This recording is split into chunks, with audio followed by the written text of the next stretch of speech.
Bonjour à tous, donc me revoilà pour une nouvelle vidéo. Aujourd'hui je vais vous parler de tout ce qui est crayon, feutre aquarellable. Alors je ne vais pas vous parler de ce qu'on voit un peu partout puisque vous avez plein de vidéos qui vous parlent des gélatos, des néocolores, des crayons aquarellables. Moi je vais juste faire deux parties dans cette vidéo. D'abord répondre aux différents commentaires que vous m'avez mis sur les feutres Stabilo 68 aquarellable. Je vous avais dit que je vous ferai une petite vidéo dessus pour vous expliquer le fonctionnement. Donc on va faire ça assez rapidement parce que finalement j'ai vu qu'il y avait pas mal de vidéos dessus, donc vous allez pouvoir trouver l'explication ailleurs si jamais la mienne n'est pas complète. Et en deuxième partie, je vous montrerai un produit, un crayon également aquarellable que je ne connaissais pas et que je souhaite vous faire découvrir si vous êtes dans le même cas que moi. Donc d'abord, je vais vous parler de ces feutres donc les Stabilo 68, puisque les 88 sont les Stabilo qui ont des petites mines pour faire du journaling. Ceux-là, ce sont des feutres. Voilà. Ce sont des feutres, donc souvent on les a chez nous sans forcément savoir qu'ils sont aquarellables.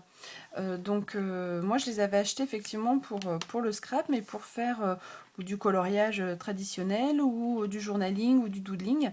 Donc au final j'ai découvert avec Karine qu'ils étaient aquarellables, donc je vais vous en parler un petit peu aujourd'hui, vous dire comment je les utilise. Vous avez différentes manières de les acheter à l'unité, comme moi j'ai pu faire avec les néons. Donc les néons ce sont les fluos, ou alors en boîte, en lot. Voilà, ils sont comme ça. Donc la boîte peut s'ouvrir si vous souhaitez la poser sur votre bureau.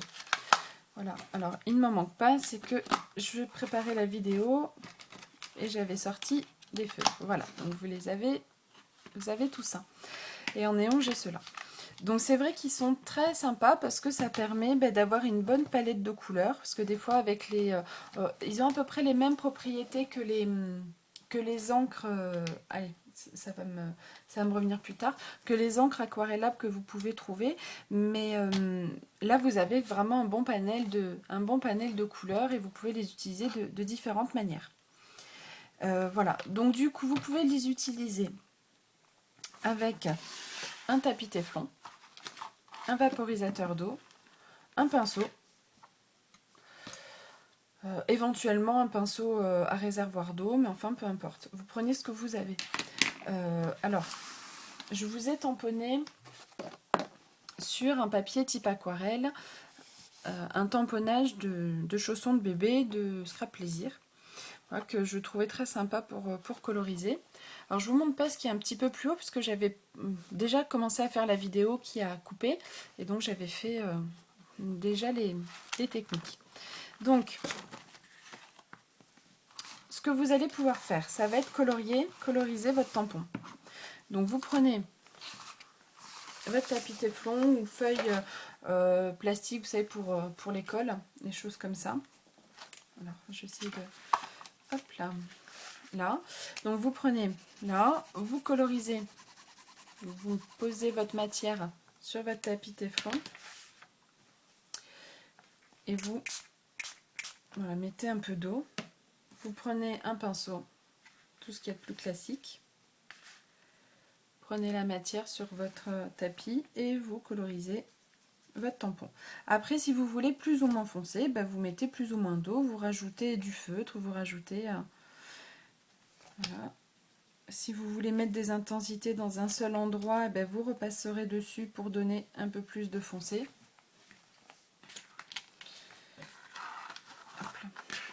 Voilà. Alors par contre, faites attention de ne... Là, par exemple, j'ai mis de l'eau sur mon tapis. Je ne vais pas remettre du feutre dessus parce que ça va me noyer mon crayon à force. Donc du coup, quand vous voulez remettre, vous enlevez l'eau avec de l'essuie-tout, un chiffon, peu importe. Et vous remettez de la matière, un petit peu d'eau.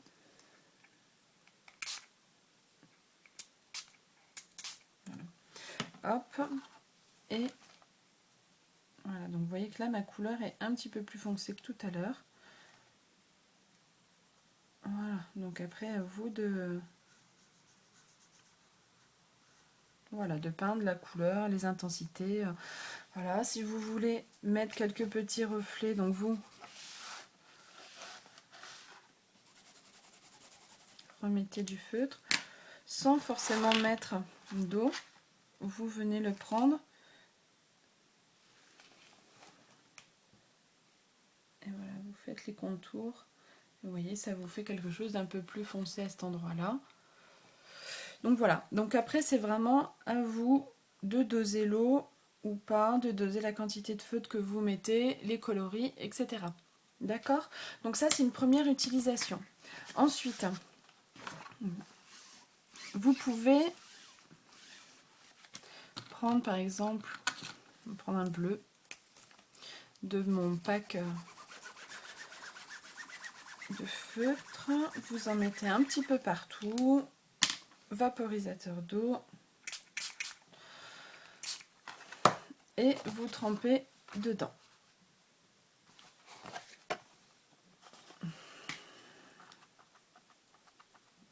Et après vous enlevez ou rajoutez, enfin voilà. Vous voyez, ça vous donne un petit ombrage sur votre papier. Donc plus ou moins, si vous souhaitez quelque chose de plus foncé, bah, vous y revenez et puis vous mettez un petit peu moins d'eau, etc. Là, ensuite vous pouvez faire des petites gouttes aussi dessus. Donc par exemple, on va prendre un bleu un petit peu plus foncé pour le contraste, toujours sur votre tapis téflon, feuille plastique, peu importe.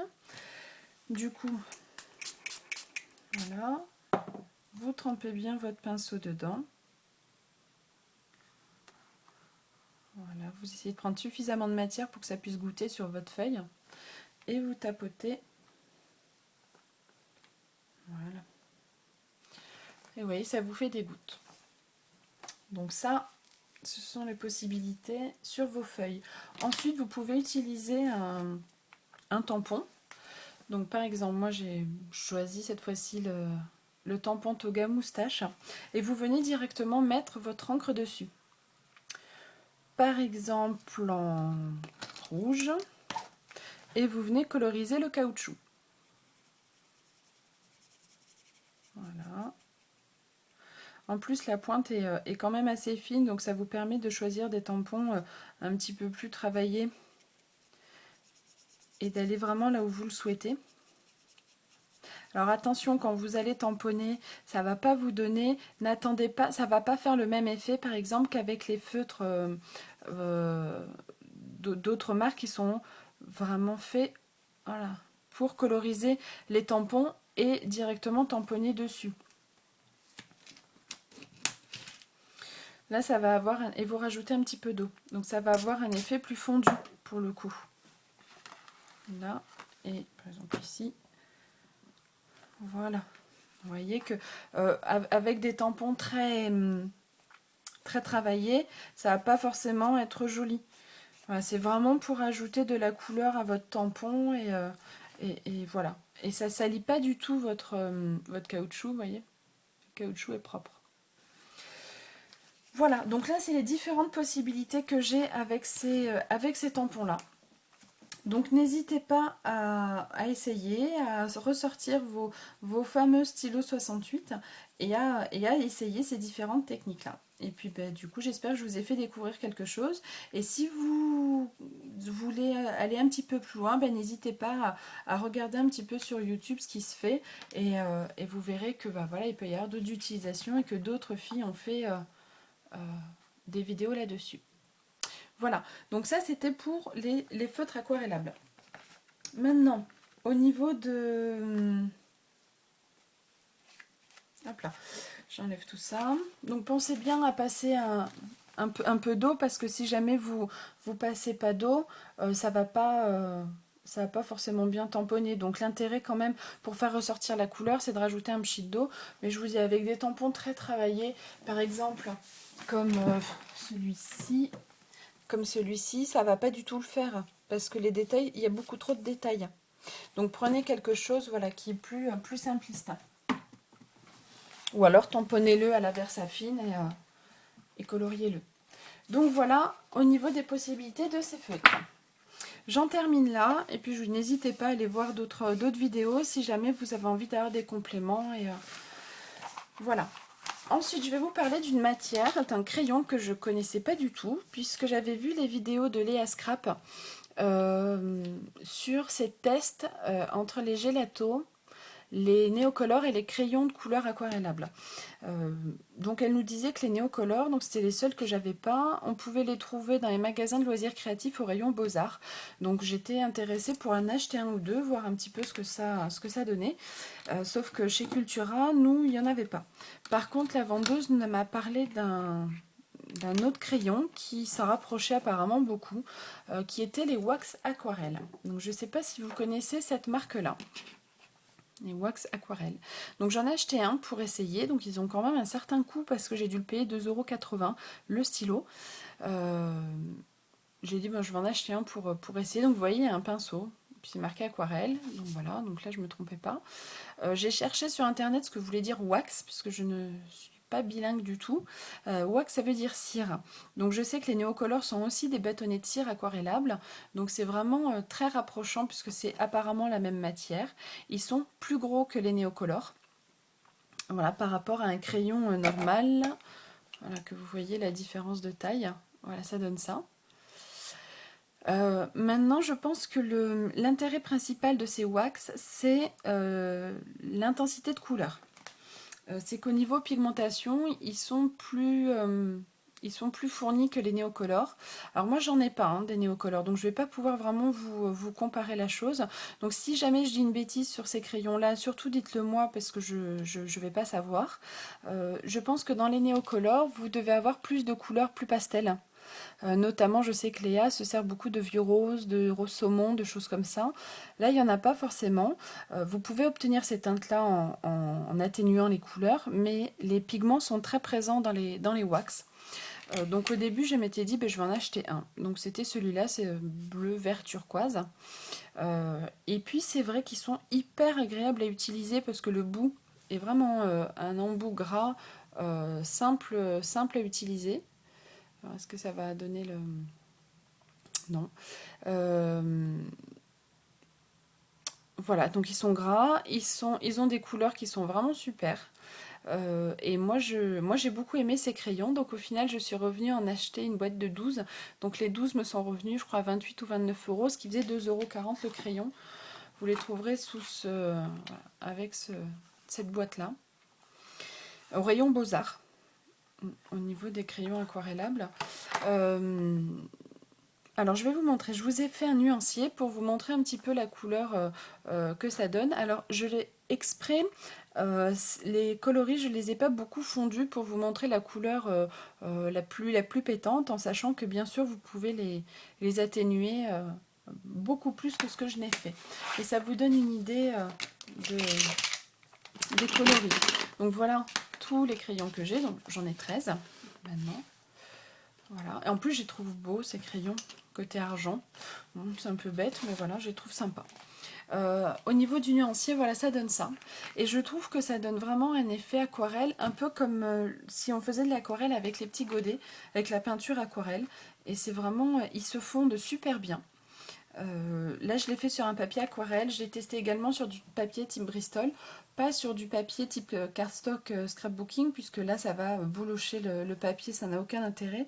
Mais utilisez-les plutôt avec ou du papier aquarelle ou du papier Bristol, ou alors avec du papier normal, mais avec du gesso. Les couleurs, donc vous voyez, sont très pigmentées.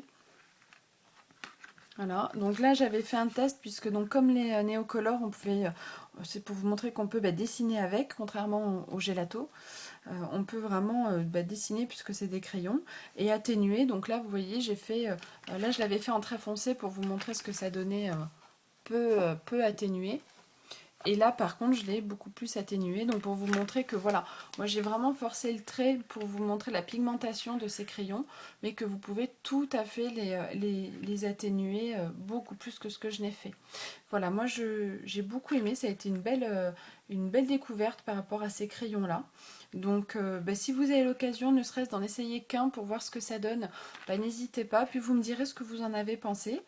Donc au rayon Beaux-Arts, à Cultura, moi j'ai trouvé celui-là. Vous pouvez certainement trouver sur internet, donc à vous de voir à quel prix. Donc je vous dis, moi l'unité ça doit être 2,80 € et la boîte j'ai payé 29 €. 29,80 €. Voilà, et donc ça donne des couleurs absolument sympas. Voilà. Voilà, moi je voulais vraiment vous parler de ces crayons-là, puisque je ne connaissais pas du tout. J'en ai un petit peu parlé avec Léa qui ne connaissait pas non plus. Donc je ne savais pas, j'avais un petit peu peur, je me demandais vers quoi j'allais. Et au final non, parce que je vous dis, la mine est vraiment épaisse, donc ça vous donne une quantité de matière sur votre papier qui est vraiment bien, qui vous permet d'avoir de bonnes couleurs. Et il se pose vraiment bien, la matière se pose vraiment bien sur votre papier et s'étale très facilement. Donc là vous voyez par exemple, donc là j'ai utilisé sur un papier aquarelle, hein. Donc forcément ça a aussi un effet, c'est aussi beaucoup mieux. Voilà, vous voyez, mon crayon s'est vraiment estompé rapidement. Donc là, cette couleur là, pour vous donner une idée, c'est celle-ci que j'ai quasiment pas estompée et là que j'estompe beaucoup. Donc vous voyez que ça peut devenir des couleurs très pastel, hein. Voilà. Donc n'hésitez pas, si jamais vous en achetez ou si vous avez des interrogations par rapport à l'utilisation, n'hésitez pas à me demander. Je pourrais toujours faire des tests en privé avec vous sur certaines techniques. Mais en tout cas, moi j'y suis retournée, j'ai pris le lot et je pense que je vais vraiment m'amuser avec puisque je me lance dans le art journal. Et voilà, donc voilà. Le seul inconvénient, ce serait qu'il est un petit peu cher. L'avantage, c'est que vraiment, c'est des couleurs qui sont super pigmentées. Vous avez une gamme de couleurs assez étendue et vous avez des crayons qui sont quand même... vous avez de la matière dedans, quoi. Voilà, j'espère que ça vous a donné des idées, que peut-être certaines vont aller se renseigner sur ce nouveau crayon-là. Alors je dis nouveau, mais nouveau pour moi, je suis pas sûre que ce soit vraiment nouveau dans le monde du dessin et de l'art, mais voilà, vous me direz. J'espère que vous allez pouvoir vous amuser entre les Pen 68 et les wax aquarelles. En attendant, moi je vous fais de gros bisous et je vous dis à très vite. Au revoir.